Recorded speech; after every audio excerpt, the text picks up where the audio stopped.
blessed again today to have an activity that will be fun.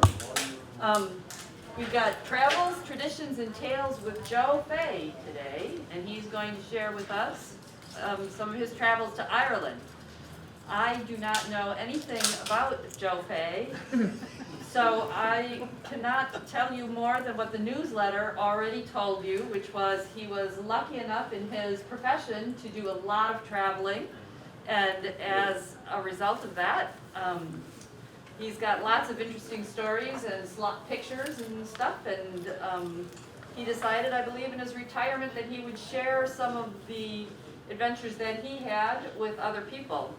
I know something else important about Joe, and that is that he is not a stand still in one place and talk kind of guy.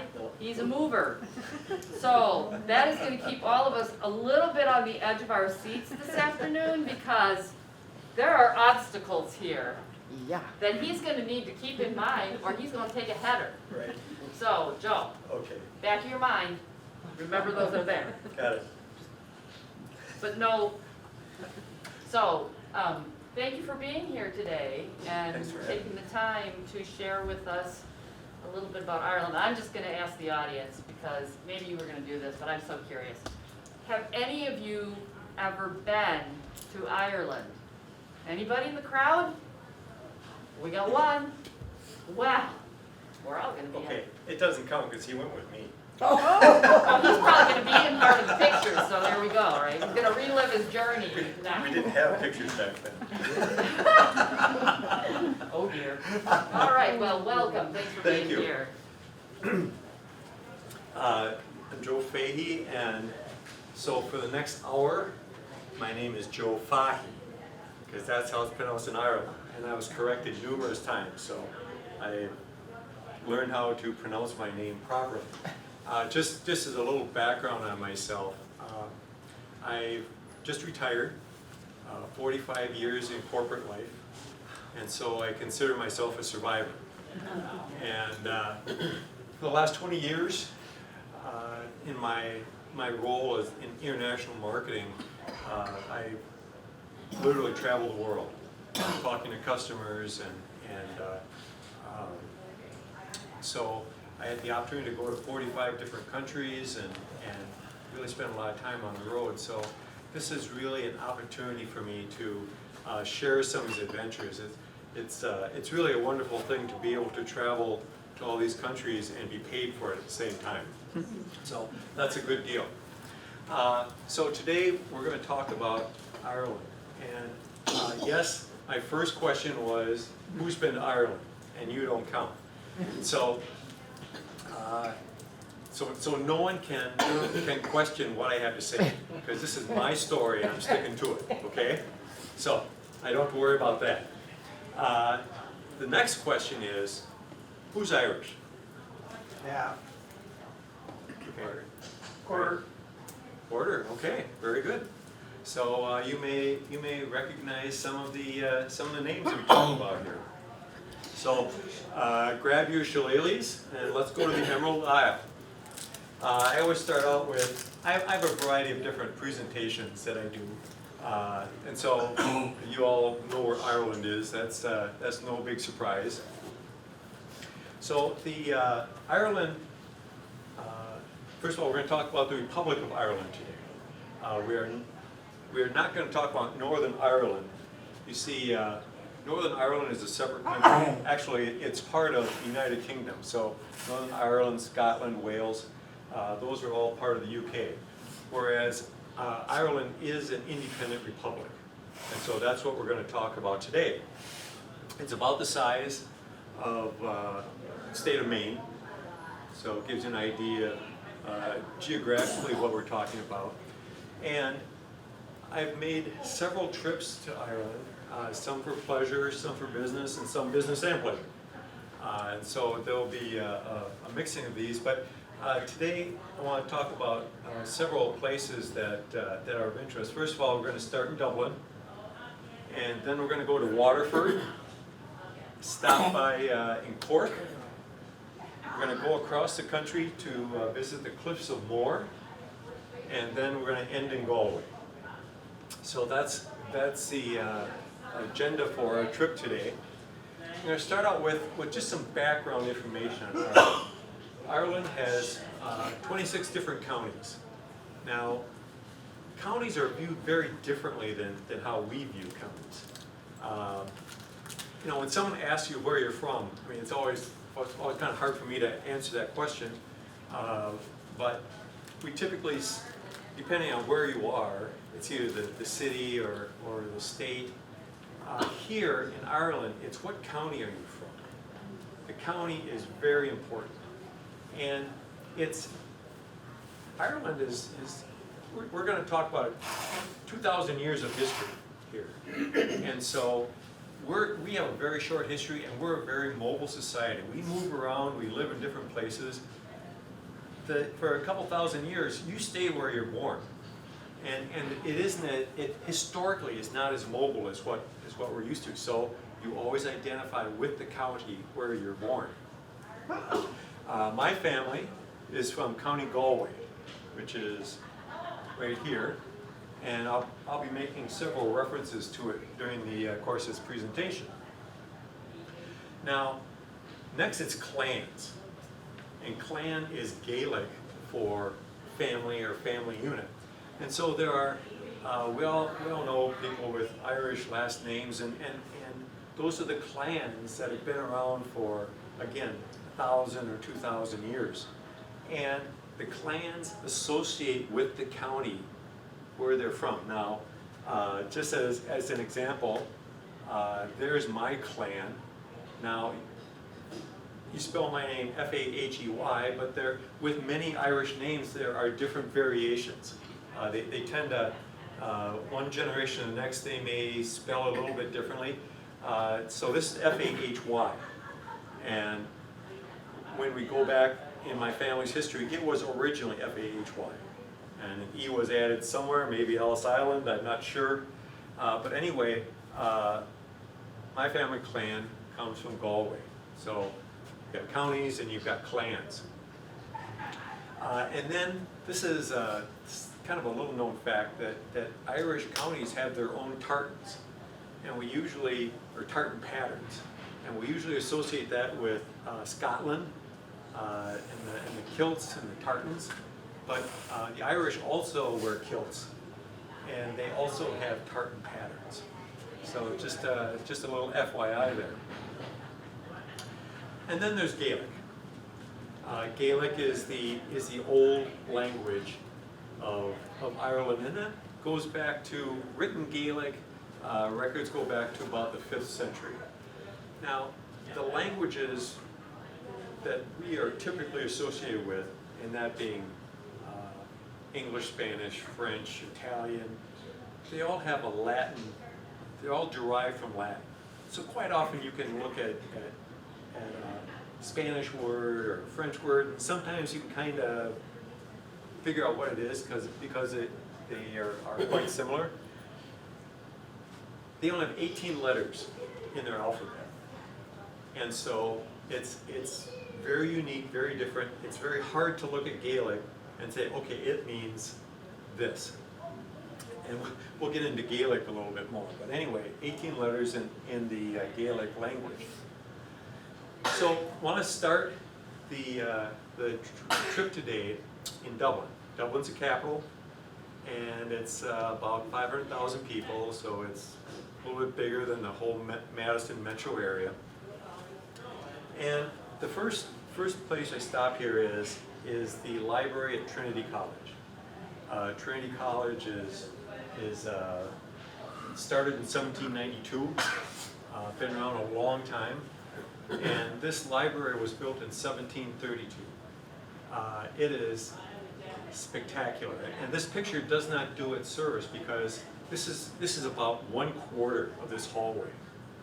It extends this huge length, and I wish I had a better picture of it, but it is just breathtaking when you walk in, and it holds 200,000 volumes of Irish literature, and on each row of the books there are busts of philosophers and politicians.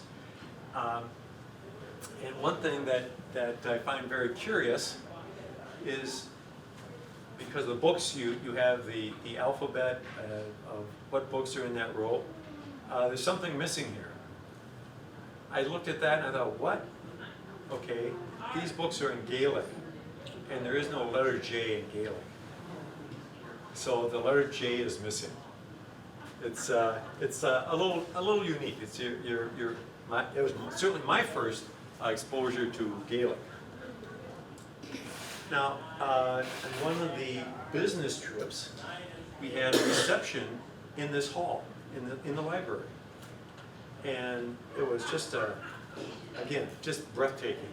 And as part of the reception, we had a woman playing the harp. Now, number one, it's beautiful.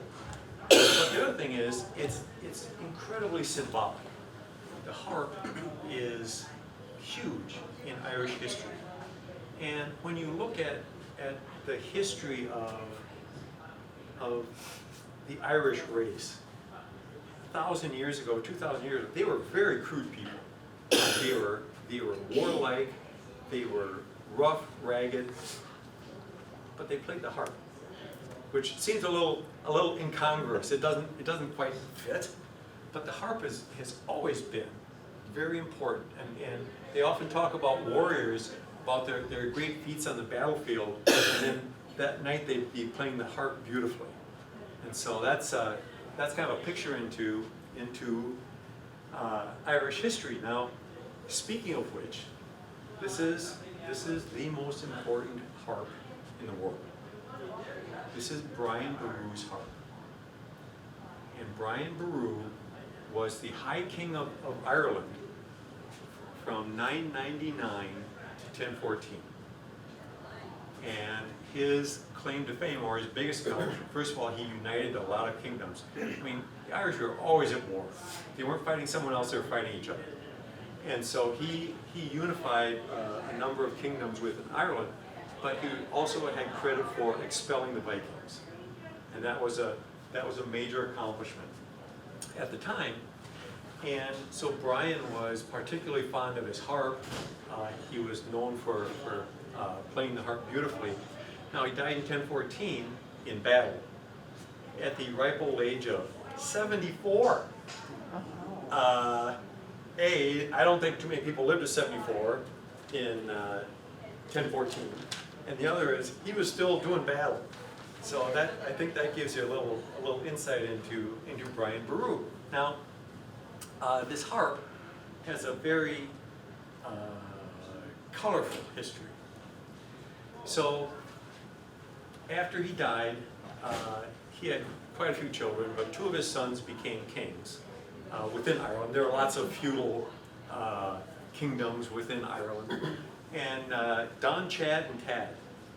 And like most brothers, they had their good days and bad days. And one day, Don Chad killed Tad. That was in 1023, killed his brother. So a few years later, Don Chad started thinking about this, and he was starting to think, I think I'm looking down the barrel of eternal damnation for killing my brother. So there's probably something I should do about this. So 1023, he said, okay, I'm gonna fix this situation. I need eternal salvation. So he went to the Vatican, and he visited the Pope, and he said, listen, I killed my brother, I'm really sorry about that. I would like redemption and eternal salvation, and by the way, here's my father's gold crown and his harp. And he received salvation. So, John, next time you go to confession, take something along. It kind of speeds up the process. And by the way, it's a sliding scale. Murder, you gotta really grease his palm. So the Brian Boru's harp resided at the Vatican for a few centuries. And then it next showed up in the possession of Henry VIII in the 1500s. And so it floated around Britain, and it finally made its way back to its rightful place in Ireland And it's been sitting at that library since 1782. So for 240 years, it's been back where it belongs, in Dublin. I'm going to mention the harp a lot. This is a real important thing. So, speaking of which, now when you go to Dublin, you have to go to Guinness. Guinness is an institution to the Irish. Go figure. The Irish like beer. So, also notice their logo. Their logo is Brian Boru's harp. So we'll come back to that. So we took a large group of people to the Guinness brewery, and one of the really nice things that we did was a few of us had the opportunity to go into the private bar at the Guinness brewery. Very special. And the brewmaster talked to us about the history of Guinness. But more importantly, we were taught about the perfect Guinness. Now again, this is really important to the Irish. You don't mess around with Guinness. So this is the perfect Guinness, because that creamy, frothy head must be between 3/4 and 1 inch. It's very specific. And there is pouring the perfect Guinness is a 6-step process. You don't just pour a beer. So, the first step is you grab a Guinness glass. Well, that's kind of obvious, but the Guinness glass has a harp right above the name. So you take the glass, hold it 45-degree angle, you pull the tapper, and you pour until the beer touches the harp. So then you stop. And you see the brewmeister holding it up, see the glass is not full, and you set it on the bar, and you let it sit for 119 seconds. You probably do it 120, but it's only 119. And the reason is, it takes 119 seconds for the nitrogen bubbles to cascade down the sides of the glass and then rise up through the middle to create the head that's there. Okay? So I have to give it enough time to create the head, but it's not finished. So I have to go back to the tapper and push it forward to put the creamy head on it, so that you're within tolerance on the 3/4 to 1 inch frothy head. So when you order a Guinness at your favorite pub, I hope you're not too thirsty, because it's going to take a while before you get it. It's a process. But you're not done. The Irish have lots of rules. So the next rule is drinking a Guinness. Now, okay, so we've got this frothy top, and most people are kind of hesitant about, no, you have to have that frothy mustache. That's a badge of honor, for one thing. And the other thing is, you have to let the beer know who's boss. You do not dip your head to the beer. The beer comes to you, okay? So, next time you're tilting a Guinness, don't dip your head down, or, that's a social issue. So now you know how to drink a Guinness. Okay, this is the last thing about the harp. And I'll move on to something else. So, Guinness trademarked Brian Boru's harp as their logo in 1876. So that's their logo. Well, a number of years afterwards, the Irish government said, we need a logo. And we need something that really represents Ireland. Well, there's only one thing that really everyone understands is Ireland, and that's Brian Boru's harp. So they went to the management of Guinness.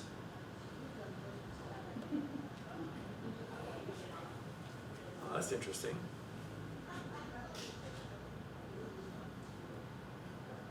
Huh. We seem to have an issue here.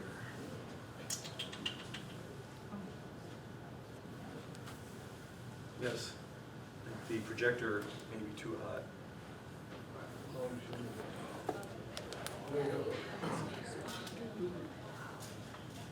Oh, bummer. Sorry, Joe. Okay, here's the intermission you all begged for. Anyway, to finish that story. So they went to Guinness and said, hey, can we use Brian Brew's harp? We recognize that you have the trademark. Can we use it when we referenced the government of Ireland? And being the good corporate citizens that they were, the response was, hell no, you can't. So that was problematic. This doesn't look like a good Pretty soon song. I'm gonna be doing puppets. Anyway, so the government being the government said, okay, we can circumvent this.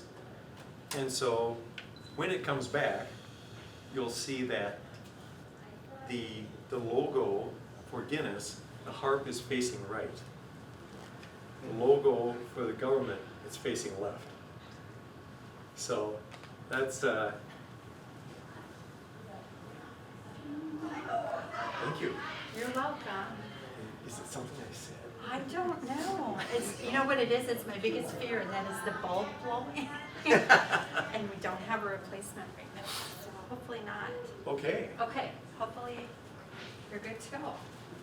Is that a big legal battle? With the government? Probably not. Probably not. That was in 1922. So that was 100 years ago. So notice how the harps are facing in different directions. So that's how they got around it. Last stop in Dublin is the Museum of Irish Emigration. And there are many areas in this country where there are museums which honor where the local people came from.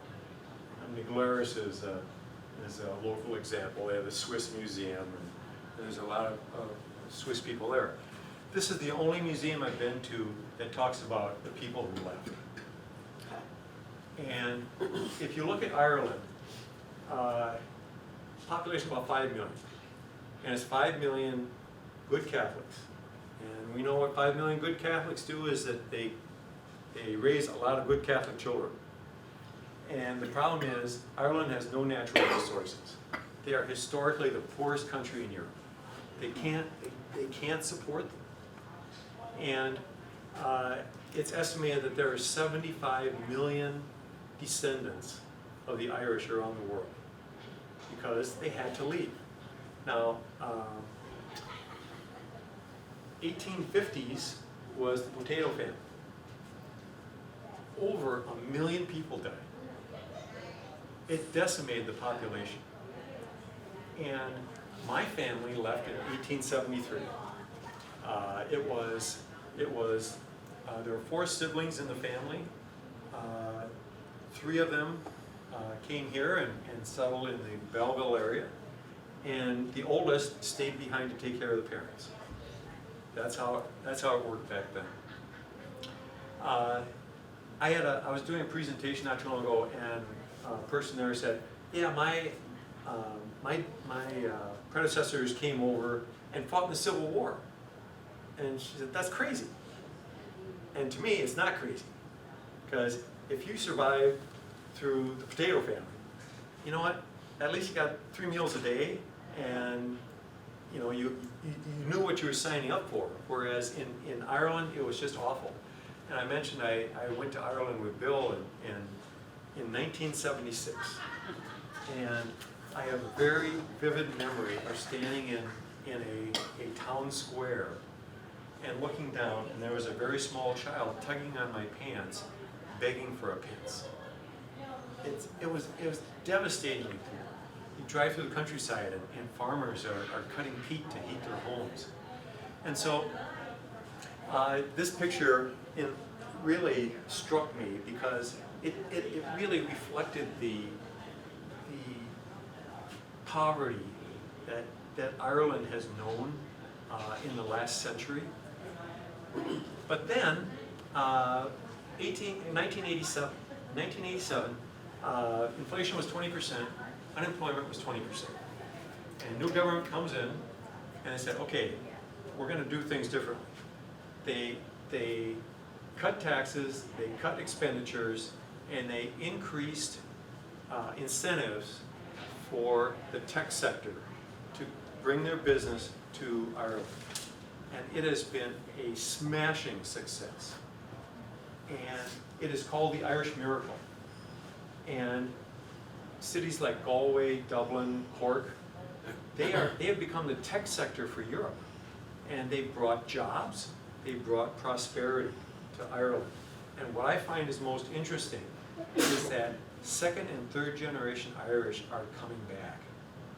It's really quite gratifying. What that sometimes political strategies work, believe it or not. And this is one that absolutely worked. So next, on this last trip, my two sons came over and we decided to drive around Ireland. So our first trip was from Dublin to Waterford. Now, this requires renting a car. And first thing is you drive on the left side of the road. So, hey, people do it, okay, fine. But then you also notice they have a lot of traffic circles, roundabouts. Now, I don't know about you, they're kind of challenging. You know, you gotta know what you're doing. But when you're coming in from the left side, that kind of adds a whole new dimension to traffic circles. And then, as if being on the right side of the car, okay, that's a challenge. Now, you're shifting with your left hand. It's a standard transmission car. So now you're shifting with your left hand. So is it left to right? Is it right to left? So now you're shifting, you're doing traffic circles. Okay, so this is, I can do this. And then there's the traffic signs. And a lot of them had English and Gaelic. The further you get away from the coast and inland, there was less English and more Gaelic. I mean, there were times where it was Gaelic only, and you pretty much had to know where you're going. So anyway, this it's made driving around Ireland an adventure. And of course, my kids are sleeping in the back, so they don't care. So when you go to Waterford, obviously you go to Waterford Crystal, and it's a very interesting visit. First of all, and so you can walk right through the plant while they're working.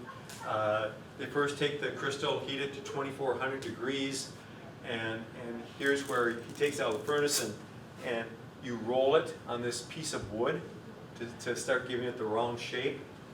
He's blowing the crystal. Then you set it into a form, a mold, and then blow into it again so it expands into the mold. And this is the mold for the Honda Classic Trophy. And that's Ricky Fowler. He won the Honda Classic in 2017. So notice all the detail.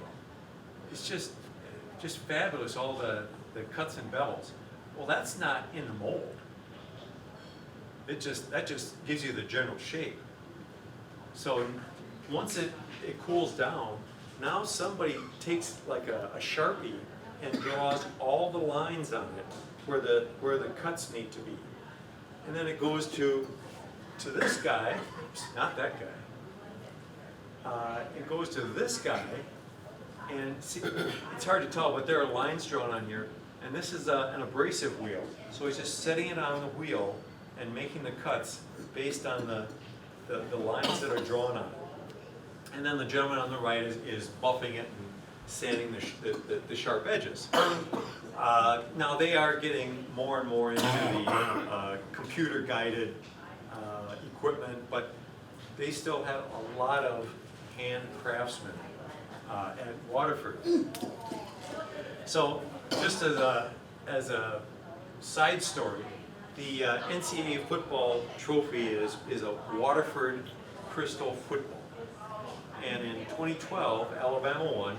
Here he's holding up the football.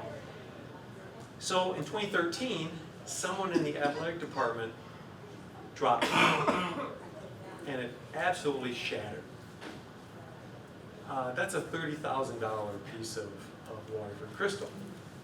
So it's amazing to me how there's always some people who can turn lemons into lemonade. Alabama seems to be able to do that a lot because they swept it up, they put it in a Waterford bowl, and they put it out to auction, and somebody paid $105,000 for it. So it ended up being a pretty good deal. And oh, by the way, they had a spare. They always have a spare. This is my son holding the trophy as we did the tour. So Alabama did okay on the deal. And I just wanted to show you, they do custom work as well. So here's a crystal guitar. It's just amazing what they can do. All it takes is money. Okay, next we're going to Cork, which is home of the Blarney Castle. Now, a little bit about castles. Over the course of a couple thousand years, it's estimated that there have been about 30,000 castles built in Ireland. Everybody needed a castle. First of all, they were always fighting. So when you're fighting, you always need a castle. You have to have something to defend. And then, so they're fighting each other, and then you have foreign armies come in, you gotta fight them, and then they get conquered, and then the foreign army leaves, and then the Irish don't stay conquered, and so they have to come back. Every time they need a new castle. So being in the castle building industry was very good business. So Blarney Castle is very well preserved. This is the third Blarney Castle. First one was built in the 10th century, and it was wood. Well, that's only good for a couple hundred years.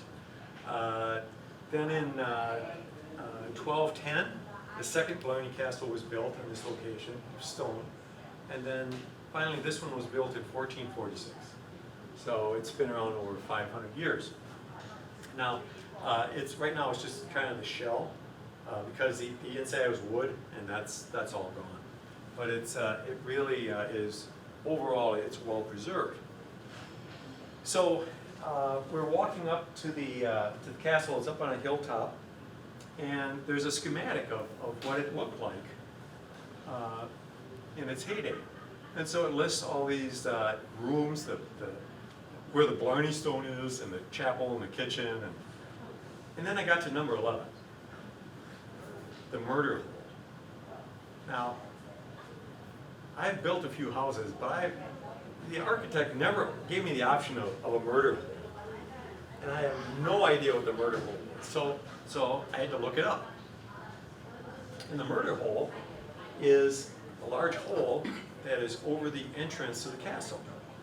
So if you have someone knocking on the door that maybe shouldn't be there, you just pour boiling oil on it. Okay, that's a very handy feature.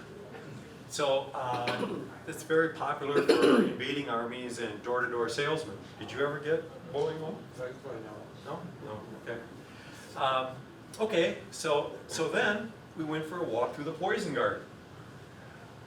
And apparently poison gardens were important because you never knew who was coming for lunch. So the Irish they're a very brutal group. Yeah, they have a very checkered past. Let's put it that way. So you work your way up to the top of Blarney Castle, and the Blarney Stone is very famous. And first of all, the Irish are very good at making up stuff, shall we say. They say the Blarney Stone was brought back by Crusaders from the Holy Land. And then there's a story that the Blarney Stone came from Scotland. And so not too long ago, some scientists analyzed the Blarney Stone and came to the conclusion it came from the quarry down the road. So that's all fake news. But the real thing is, if you kiss the Blarney Stone, you get the gift of Blarney, or the gift of gab, or the ability to speak eloquently. Well, I'm thinking it's fake news too, because I've kissed it twice, ain't happening. So you just, when you're in Ireland, you just go with it. So that's where the Blarney Stone is located.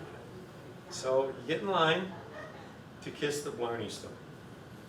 I don't know what they did during COVID, but I don't think there was social distancing going on. Anyway, so I went to kiss the Blarney Stone. Now, you look at this picture, I think I'm still thinking about the murder hold. It's really got my attention. So, the gentleman on the right is, he works there, so he's there to guide or help people kiss the Blarney Stone.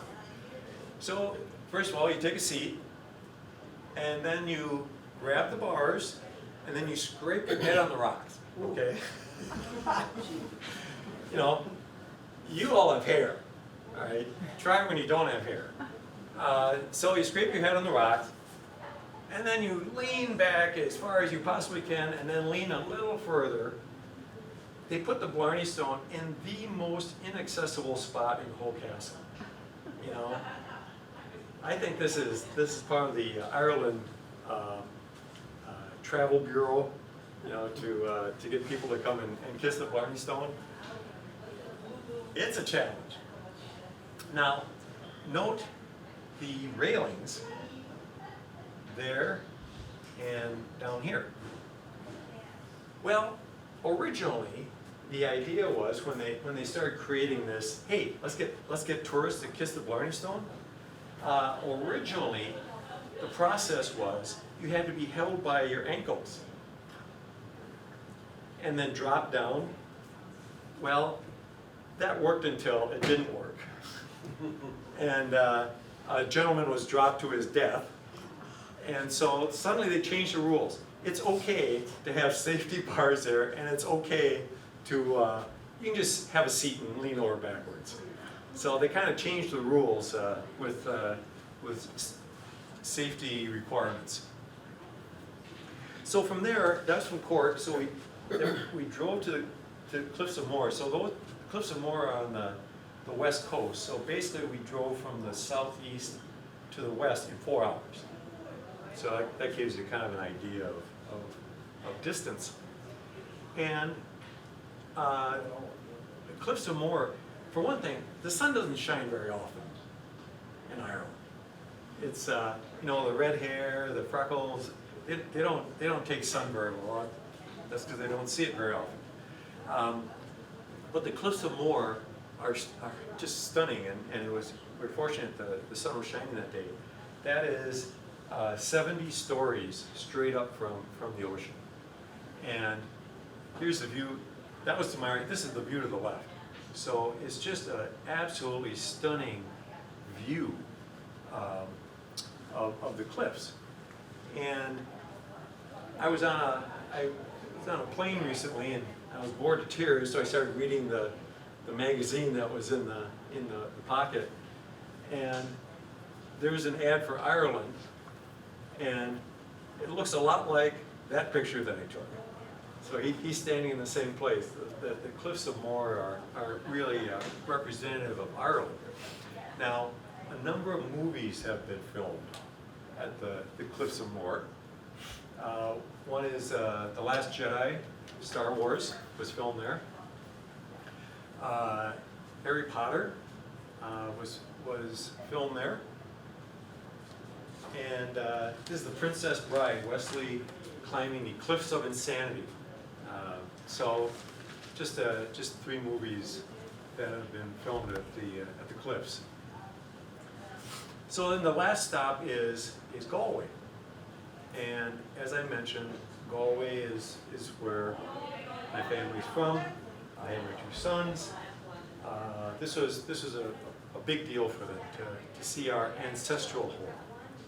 So we get there in the evening, we check in the hotel, and then the next morning say, okay, let's go downtown Galway and let's get a full exposure to our ancestral home.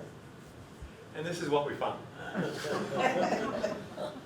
And I looked at this and I said, that cannot be my relative.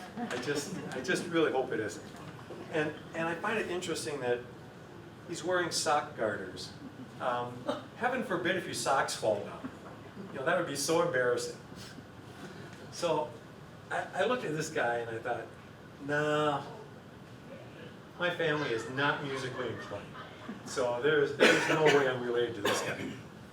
So you go through that embarrassment. So obviously, the next thing to do is you go to the bar. And so we went to Fahey's pub. Well, Patty wasn't open, which is kind of an odd thing. But one thing Patty did have was the family coat of arms. And coat of arms are a big deal. I talked about the clans earlier. The ancient clans of Ireland all have a coat of arms or a family crest. Now the family crest may be modified from time to time, but there's always a basic element that stays the same. So for my family crest, it's on there somewhere, but it's the boar's head with a sword through it. And so sometimes there's other elements, but it's always the boar's head with the sword through it. So Patty was closed. So we walked 2 blocks and went to Stephen's place. There are Fahey pubs everywhere. And this is my cousin Cindy. She went to W. Fahey's pub. So as you can see, my family is not musically inclined, but we're inclined to go to the pub. So, so we're in Stephen Fahey's pub and tilting a beer or two with my sons. And I looked at the television and I said, bartender, what is that? And I got my first lesson in hurling. Hurling is an ancient and national sport of Ireland. And I had not heard of it before, I was not familiar with it. This is a hurling. And the ball is called a sliotar, but I'm just going to call it a ball because it's a lot easier to pronounce. So the field in hurling is 150 yards long and it's 90 yards wide. So it's about 50% bigger than a football field. And the objective is you move there are 15 players on each team, and you move the ball up and down the field. You can do it several ways. One is you can pick it up and carry it, but you can only take 4 steps. It's amazing. It's like football, basketball, any sport you can think of. There are elements of it. Soccer in this sport. It's like an amalgam of every sport that you can think of. So you can take 4 steps and then you can dribble it. You can bounce it on the ground and keep running, or you can use your hurley and hit it. So you notice that there's a bevel here, and so these guys are running at full speed and they go down and they pick it up and they run with it, balancing it on the hurley. How you do that, I have no idea. But they're balancing the ball and running at full speed, like that gentleman is. And then they'll stop and just flick it up and hit it like a baseball. And what they're doing is, there are the goalposts. It's like a football field, okay? And if you hit it through the goalpost, it's 1 point. But then down below, you have a net and a goalie. So if you get it past the goalie, that's 3 points. Now another thing to notice here is, look at the stadium. This is the championship game. 82,000 people are watching this match. This is a really big deal in Ireland. And so I have a 2-minute video, and it really explains it well. So hopefully we'll get it to play here.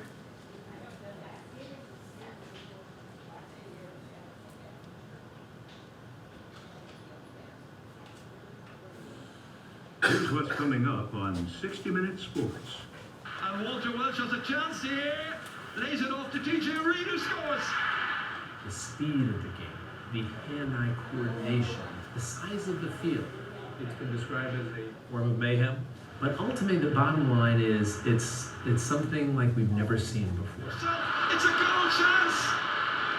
He's taken it. I'm Jack Ford, correspondent for 60 Minutes Sports, and my story this month is about the most exciting game that you've probably never heard of. It's called hurling. The president of Ireland, Michael D. Higgins, he presented me my hurley. How far back do the roots of hurling go in Irish history? No, I think that it is probably somewhere around 2,000 years. So this is the hurley. And you do any number of things with it. The skills are astonishing. Maybe the greatest skill of all is called soloing. They run on a dead run with the ball balanced on their nose. What they can do with this, it truly is a magic wand for a good hurler. We saw a takedown at the final where a guy is running and you just come across literally with your arm and catch him right across the net. Out comes Joe. That's Johnny Cohen. Very deliberately taking him down. He goes down, the crowd, 82,000 people go crazy over it. It's a matter of fierce pride and honor. It's about who you represent and how much you're willing to put on the line. It's parochial, it's regional, it's tribal. Where you play is where you're born. So no matter how good you would get as a player, your choices are basically your county Cork, where you were born, and that's it. Indeed. It really is at the center of their existence. You go to any little town or village in Ireland, and there you will find the Gaelic Athletic Association club. And at that club, all the tiniest kids show up, and so they've got their hurley in their hands. And not just the kids, it's their parents and their families. There wasn't anything more important in the game. You see kids all over Ireland. They'd carry it to school, they'd carry it to mass. A lot of kids would sleep with their hurleys, and that's not an exaggeration. It's more than a game, it's who you are. So John, when you were in high school, you were with your brother. So, a couple of things there. The importance of hurling to the Irish. But also, notice where he said, you can only play for the county that you were born in. It doesn't matter where you live. Where you're born defines you. And that's what I meant early in the presentation. We talked about the counties. Counties are still, to this day, very important. So it was I think that's an interesting description of the Irish culture. So just a couple more things. First of all, you can't talk about Ireland without talking about St. Patrick. All right. So St. Patrick lived in the 5th century. He was a real person, and he was born in Britain. As a child, he was kidnapped by pirates, and he was taken to Ireland and sold into slavery. So he spent his teen years in Ireland as a slave. He then escaped, went back to Britain, went to the monastery, and in 432 he returned to Ireland as a missionary. And over the course of his life, he converted thousands of Irish pagans to Christianity. So, very, very real person, very accomplished. Patron saint of Ireland. However, I think I mentioned earlier that the Irish are really good at fabricating, telling stories. There's this snake thing, okay? So, here in stone, you've got him standing on a snake, and then in stained glass, he's commanding the snake to leave Ireland, and then in the picture, he's again commanding the snakes. Sorry, folks, that ain't happening. There never were snakes in Ireland. It's an island, okay? No snakes, but it kind of conveniently fit into the whole St. Patrick story. Now, you do need to give St. Patrick his due, in that when you look up pictures, if you Google St. Patrick and look at pictures that they have of him, it's usually one of two things, either snakes or a shamrock. And he was famous for using a shamrock when he was doing his missionary work. because he used that as a teaching aid. And the shamrock represented the Holy Trinity, the Father, the Son, and the Holy Ghost. And so that was his teaching aid for converting the pagans to Christianity. So to this day, when you refer to St. Patrick or St. Patrick's Day, the shamrock is a huge deal, and it is based in fact. Snakes, not so much, right? So that's St. Patrick, and then finally Irish blessings. You know, I mentioned earlier that the Irish, interesting background, interesting history, a lot of poverty, lots of difficult times, but they were very good at blessings and coming up with little sayings. There was so much negativity that as a way to spin a positive out of a negative. And one of my favorites is, may you be in heaven an hour before the devil knows you're dead. Okay, trying to make something positive out of it, you're dead. What I'd like to end this with is an Irish blessing, which is probably the most popular Irish blessing, and it was certainly, it was on the wall of my home when I was young. May the road rise up to meet you. May the wind be always at your back. May the sun shine warm upon your face and the rains fall soft upon your fields. And until we meet again, may God hold you in the palm of his hand. Very beautiful blessing. And so with that, the toast sláinte, which means to your health. So thank you very much for your time, and I really appreciate the opportunity to be here to talk to you.